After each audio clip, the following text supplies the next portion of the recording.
సరిగ్గా ఒక 3.5 ఏళ్ల క్రితం సుమారు 2022లో ఏలూరు జిల్లా జంగారెడ్డిగూడెంలో కల్తీ సారా మరణాలు కలకలం సృష్టించింది. మీ అందరికి గుర్తుండే ఉంటుంది. అయితే అప్పట్లో జగన్మోహన్ రెడ్డి అసెంబ్లీ సాక్షిగా అవి సహజ మరణాలే, సాధారణంగా వివిధ రోగాలతో చనిపోయారు తప్ప అవి కల్తీ సారా తాగటం వల్ల కానే కాదు అని చెప్పి జగన్మోహన్ రెడ్డి అసెంబ్లీలో స్టేట్మెంట్ కూడా ఇచ్చాడు.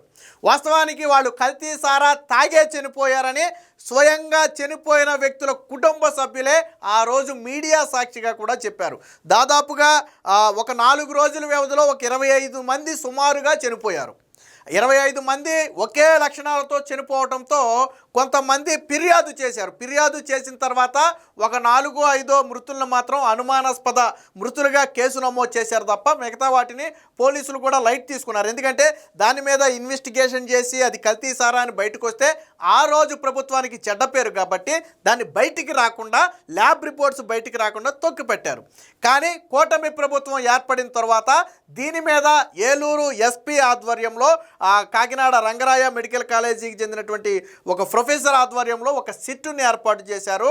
ఇప్పుడు ఆ సిట్టు తాజాగా ఒక నివేదికనైతే ఇచ్చింది. అవి కల్తీ సారా మరణాలే.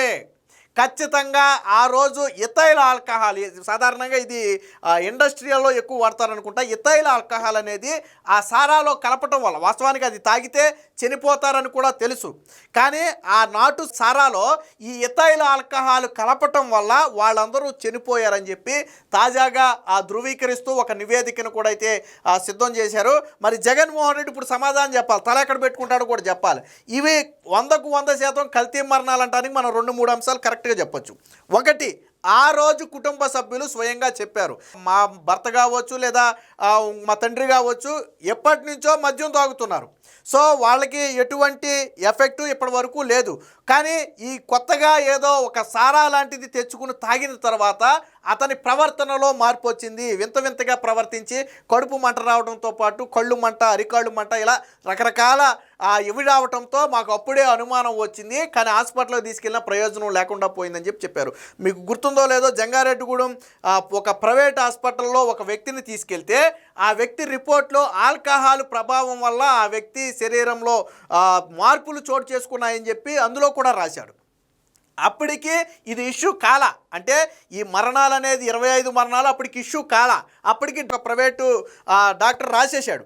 తరువాత అది బయటకు వచ్చింది. ఎప్పుడైతే జగన్మోహన్ రెడ్డి సాధారణ మరణాలు అని ఇష్యూ అయిన తర్వాత జగన్మోహన్ రెడ్డి మాట్లాడాడో అప్పుడే అది బయటకు వచ్చింది. కానీ అవన్నీ వాళ్ళు తొక్కుపట్టారనుకోండి. కానీ ఈరోజు అవి ఖచ్చితంగా కల్తీ సారా మరణాలు. అంటే ఆ రోజు జగన్ ప్రభుత్వం మీద మచ్చపడకుండా ఉండటం కోసం కల్తీ సారా మరణాల మీద కనీసం విచారణ చేయకుండా అసెంబ్లీలో అడ్డగోలు అబద్ధాలు ఆడాడు. ఒకసారి జగన్మోహన్ రెడ్డి అసెంబ్లీలో మాట్లాడిందే ఉంది, ఒకసారి చూద్దాం. ఇది స్వయంగా జగన్ మాట్లాడింది. 994 మంది అక్కడ జనాభా అధ్యక్ష 2000 జనాభా లెక్కల ప్రకారం అంటే ఈరోజు 2022లో ఉన్నాం. అంటే కనీసం అంటే ఇది ఈ గ్రోత్ రేట్ కనీసం జనాభా 12% గ్రోత్ రేట్ అన్న తీసుకున్నా కూడా ఈ దశాబ్ద కాలంలో అక్కడ జనాభా 54,880 మంది కనీసం అంటే అక్కడ నివాసం ఉంటా ఉన్న ప్రాంతం ఆ జంగారెడ్డిగూడెం. మరి ఇంత పెద్ద మున్సిపాలిటీలో అక్కడో ఇక్కడో ఇక్కడ అంత ఒకే చోట జరిగిన ఇన్సిడెంట్ కూడా కాదు అధ్యక్ష. అన్ని మరణాలన్నీ కూడా ఒకే చోట నుంచి వచ్చినవి కూడా కాదు. మొత్తం మున్సిపాలిటీలో మొత్తానికి కలిపి జరిగిన మరణాలు వీళ్ళు చెప్తా ఉన్న ఈ 18 మంది ఈ మరణాలు అధ్యక్ష.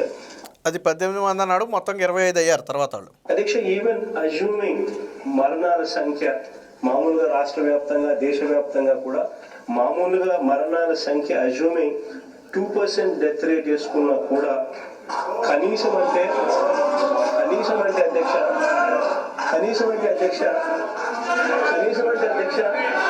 90 మంది న్యాచురల్ డెత్, 90 మంది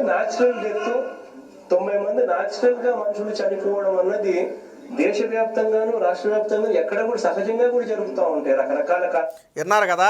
ఆ కల్తీ మరణాలను ఏమన్నాడంటే, జంగారెడ్డిగూడెంలో దాదాపుగా 55,000 మంది జనాభా ఉంటారు, అలాంటి ప్రాంతంలో కల్తీ సారా అనేది ఇంపాసిబుల్. ఆ జంగారెడ్డిగూడెం మున్సిపాలిటీ మొత్తంలో 18 మంది చనిపోయారంటే వివిధ కారణాలతో చనిపోయి ఉండొచ్చు. సాధారణంగా దేశంలో కావచ్చు, రాష్ట్రంలో కావచ్చు, ఒక 2% వేసుకున్నా కానీ ఆ జంగారెడ్డిగూడెంలో 90 మంది వరకు చనిపోయే అవకాశం ఉంది.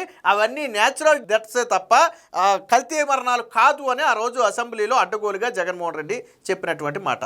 దానికి సంబంధించిన పేపర్ క్లిప్ కూడా మన దగ్గర ఒకటి చూపిస్తా. సో ఇది 55,000 మంది ఉన్న చోట సారా కాస్తారా? అసాధ్యం. సీఎం మారుమూల గ్రామాల్లో అంటే నమ్మొచ్చు. మరణాలపై నా మాటలను వక్రీకరించారు. శాసనసభలో సీఎం జగన్ వ్యాఖ్యలు. కల్తీ సారా మరణాలపై తిరిగి అదే ప్రకటన. ఓకే, ఇక్కడ వరకు జగన్ ఇచ్చింది బాగానే ఉంది. ఇక్కడ ఒకసారి చూడండి. మరి ఇదేంటి సారు? సీఎం ప్రకటన చేసిన రోజే కొత్త సారా కేసులు. జంగారెడ్డిగూడెంలో 1000 లీటర్ల ఊట బెల్లం ధ్వంసం. సారా కాస్తున్న 22 మంది అరెస్టు. పశ్చిమ గోదావరిలో 4 రోజుల్లో 148 కేసులు. పశ్చిమ గోదావరి అంటే ఉమ్మడి పశ్చిమ గోదావరి, తర్వాత అది ఏలూరు జిల్లాగా మారింది. సో విన్నారా, ఈ జగన్మోహన్ రెడ్డి ఎప్పుడైతే కల్తీ సారా జంగారెడ్డిగూడెంలో అసాధ్యం అని అన్నాడో ఆ మన్నాడే ఇదిగో దాదాపుగా 1000 లీటర్ల ఊట బెల్లంతో 1000 లీటర్ల ఊట బెల్లాన్ని స్వాధీనం చేసుకున్నారు. అంటే కల్తీ సారా కోసం వాడే ఊట బెల్లం. మీరు ఇక్కడ చూడొచ్చు, జంగారెడ్డిగూడెం మండలం అక్కంపేటలో మంగళవారం బెల్లం ఊటను ధ్వంసం చేసి సారాను దహనం చేస్తున్న సెబ్ అధికారులు, పోలీసులు. మరి ఎలా వచ్చింది? మీరే అన్నారు కదా అక్కడ అసాధ్యం, అంతమంది ఉన్న ప్లేసులో నాటు సారా అసాధ్యం అని. మరి అంతమంది ఉన్న అదే జంగారెడ్డిగూడెంలో ఊట సారా ఎలా దొరికింది? అదే రోజు ఎలా దొరికింది? ఈరోజు ఈ వార్త ఇప్పుడు కాదు, అప్పుడుదే. అదే రోజు ఎలా దొరికింది? మరి ఎలా తప్పించుకోవాలనుకుంటున్నారు మీరు? సో ఇది అంటే తన ప్రభుత్వం మీద మచ్చబడుతుంది అనుకుంటే మరణాలను సైతం, కల్తీ సారా మరణాలను సైతం సహజ మరణాలుగా మార్చేశారు. సో కానీ ఇప్పుడు ఏం జరిగింది? అవి కల్తీ సారా మరణాలే, సహజ మరణాలు కావు. జంగారెడ్డిగూడెం మృతుల్లో శరీరాల్లో మెథైల్ ఆల్కహాల్ నమూనాలు. దర్యాప్తు సంస్థలపై నాటి వైకాపా పాలకుల ఒత్తిళ్లు. ఈ కేసుల్ని ఐపీసీ 304 కిందకు మార్చి విచారించాలి. అంటే 304 అంటే ఏదైతే ఒకసారి కొట్టేశారో తిరిగి మళ్ళీ ఒక రకంగా మనం ఏంటంటే రీఇన్వెస్టిగేషన్ లాగా మనం భావించవచ్చు. సో దీనికి సంబంధించి చూడొచ్చు. వైకాపా ప్రభుత్వ హయాంలో ఏలూరు జిల్లా జంగారెడ్డిగూడెంలో జరిగిన సహజ మరణాలు కావని, మెథైల్ ఆల్కహాల్ కలిపిన సారా తాగటం వల్లే వారంతా ప్రాణాలు కోల్పోయారని సిట్ తేల్చింది. మృతుల శరీరాల్లో ప్రమాదకర మెథైల్ ఆల్కహాల్ నమూనాలు ఉన్నట్లుగా ఫోరెన్సిక్ నివేదికల విశ్లేషణలో స్పష్టమైందని పేర్కొన్నారు. అప్పట్లో అనుమానాస్పద మరణాలుగా నమోదైన ఈ కేసులను culpable homicide not amounting to murder అంటే ఐపీసీ 304 సెక్షన్ కిందకు మార్చి దర్యాప్తు చేయాలని సూచించారు. నాటు సారాలో మెథైల్ ఆల్కహాల్ కలిపితే మరణాలకు దారితీస్తుందని తెలిసే వ్యాపారులు విక్రయించారని వెల్లడించారు. వైకాపా హయాంలో ఈ కేసుల దర్యాప్తులో పోలీసులు నిర్లక్ష్యంగా వ్యవహరించారు. దీనికి సంబంధించి ఏలూరు జిల్లా ఎస్పీ ప్రతాప్ కిషోర్ నేతృత్వంలో ఎక్సైజ్ ఎన్ఫోర్స్మెంట్ సహాయ కమిషనరు ప్రభుకుమార్, అలాగే కాకినాడ రంగరాయ వైద్య కళాశాలకు ఫోరెన్సిక్ మెడిసిన్ విభాగాధిపతి అయినటువంటి ఉమామహేశ్వరరావు వీళ్ళ ముగ్గురితో ఒక సిట్ని అయితే ఏర్పాటు చేశారు. సో ఆ సిట్టే తాజాగా ఇవి కల్తీ సారా మరణాలేనని చెప్పి వాళ్ళైతే తేల్చడం జరిగింది. 2022 మార్చి 9 నుంచి 12 వరకు 25 మంది ఒకే లక్షణాలతో మృతి చెందిపోవడంతో దాని మీద అనుమానంతో పోలీసులకు ఫిర్యాదు చేస్తే 4 కేసులు నమోదు చేశారు. వాస్తవానికి అనుమానం ఎప్పుడైనా మనం ఫిర్యాదు చేసి అనుమానం వస్తే వాళ్ళ శరీర నమూనాలను ఫోరెన్సిక్ ల్యాబ్కు పంపుతారు. అంటే అందులో ఏమైనా ఇలాంటి ప్రమాదకరమైన ఏమైనా కలిసి ఉన్నాయా లేదా జనరల్గా చనిపోయారనేది తేల్చడం కోసం. బట్ ఫోరెన్సిక్ నివేదికకు వీళ్ళ శాంపుల్స్ అయితే పంపారు కానీ నివేదికలు మాత్రం బయటికి రానివ్వాల. ఈ రోజుకి ఆ ఫోరెన్సిక్ నివేదికలు బయటికి రానివ్వాల. కూటమి ప్రభుత్వం వచ్చిన తర్వాత విశ్లేషిస్తే బయటకు వచ్చినాయి తప్ప ఆ రోజు జగన్ ప్రభుత్వం ఆ శాంపుల్స్ని బయటికి రానివ్వాల. ఎందుకు రానివ్వాల? సహజ మరణాలని తెలిసినప్పుడు ఎందుకు ఫోరెన్సిక్ నివేదికలు బయటికి రానివ్వాల? అలాగే సాధారణంగా చనిపోయిన తర్వాత కుటుంబ సభ్యులే మాకు అనుమానం ఉంది, అది కల్తీ సారా మరణం అని మాకు అనుమానం ఉందని చెప్తే వెంటనే పోలీసులు కేసు నమోదు చేసి కుటుంబ సభ్యులను విచారించాలి. ఆ సారా ఎక్కడ తయారు చేసి ఎక్కడ కొన్నారనేది పట్టుకుని ఎంక్వైరీ చేయాలి. అలాగే ఇతర సోర్సుల నుంచి విచారణ చేయాలి.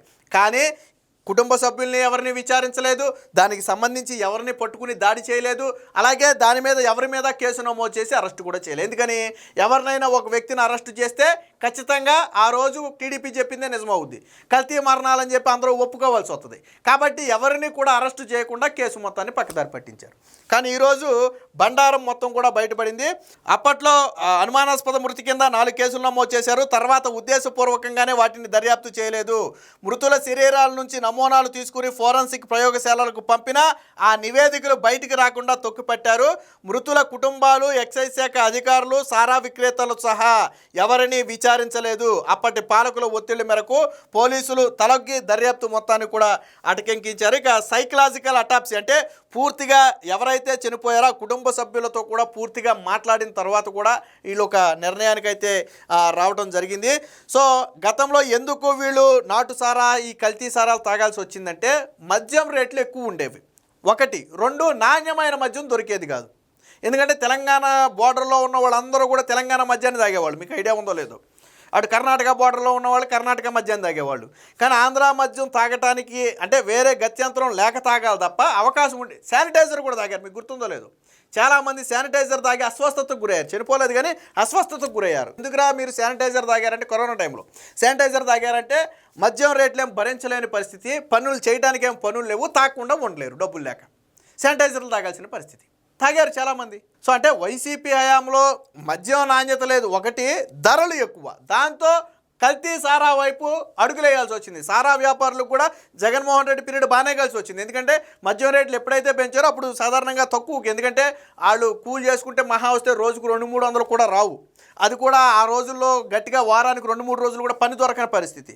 కాబట్టి చీప్గా దొరికేటువంటి సారాన్ని తాగేసేవాళ్ళు. చివరికి ఇది ప్రాణాల మీదకు తెచ్చుకున్నారు. సో మొత్తంగా ఆ రోజు జంగారెడ్డిగూడెంలో జరిగినటువంటి మరణాలు 100కు 100% కల్తీ సారా మరణాలే. జగన్ ప్రభుత్వం కావచ్చు, జగన్మోహన్ రెడ్డి కావచ్చు, స్వయంగా అసెంబ్లీలోనే అవి సహజ మరణాలని చెప్పి జగన్మోహన్ రెడ్డి తప్పించుకున్నాడు. మరి ఈరోజు జగన్మోహన్ రెడ్డి మీద కూడా అవకాశం ఉంటే చర్యలు తీసుకోవాలి. ఆ రోజు అంతమంది చనిపోతే బాధ్యత గల పదవిలో ఉండి అవి సహజ మరణాలే అని చెప్పి దేశవ్యాప్తంగా 2% మంది చనిపోవడం కామనే, అలా చూసుకున్న 90 మంది చనిపోతారని చెప్పి ఒక లెక్క చెప్పి ఎంత నవ్వులు పాలయ్యాడు ఆ రోజు జగన్మోహన్ రెడ్డి. ఆటి ఫలితాలే మొన్న ఎన్నికల ఫలితాలు. అవన్నీ చూసిన తర్వాతే ప్రజలు తీర్పులు ఇచ్చారు. సో మొత్తంగా ఆ రోజు జగన్మోహన్ రెడ్డి దాచినటువంటి ఈ కల్తీ సారా మరణాలు అయితే నేడు బయటపడ్డాయి. ఇప్పుడు ఈ కల్తీ సారా మరణాలకు సంబంధించి పూర్తి స్థాయి విచారణ చేయాలి. ఆ రోజు నిర్లక్ష్యంగా వ్యవహరించినటువంటి అధికారులు కావచ్చు, పోలీసు అధికారులు కావచ్చు, ఎక్సైజ్ శాఖ అధికారులు కావచ్చు, వాళ్ళందరి మీద కూడా చర్యలు తీసుకోవాలని చెప్పి గట్టిగా డిమాండ్ చేస్తున్నారు.